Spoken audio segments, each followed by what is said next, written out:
इस बीच बैंकों की धीमी जमा वृद्धि पर चिंता के बीच वित्त मंत्री निर्मला सीतारमण ने बैंकों से कहा कि वो जमा जुटाने और ऋण देने के अपने मुख्य व्यवसाय पर ध्यान दें। उन्होंने कहा कि बैंकों को जमा बढ़ाने के लिए नए रास्ते खोजने पर ध्यान देना चाहिए।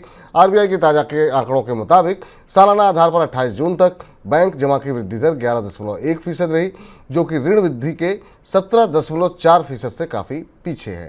सर, फाइनेंस मिनिस्टर को अब क्या टेंशन दिखाई दे रही है?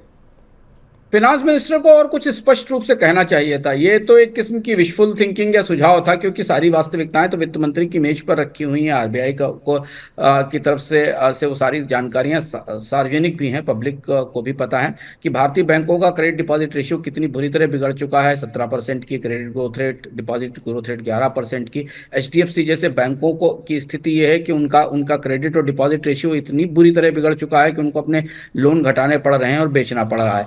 ऐसे स्थिति में आप बैंकों से ये कह देना कि वो नए डिपॉजिट्स लेकर आ जाएं, वो लाएंगे कहां से?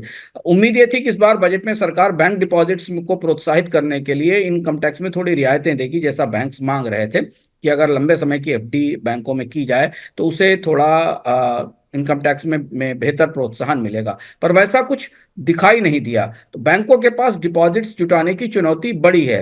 और आरबीआई गवर्नर भी पिछले दिनों में कह चुके हैं कि बैंकों के डिपॉजिट्स निकलकर स्टॉक मार्केट में और शेयर बाजार में पहुंच रहे हैं। तो तात्कालिक तौर पर कहना तो ठीक है, पर बैंक नए डिपॉजिट्स लेकर कहां से आएंगे, जबकि जब मौजूदा डिपॉजिट्स ही वो नहीं रोक पा रहे हैं जो बाहर निकल रहे हैं।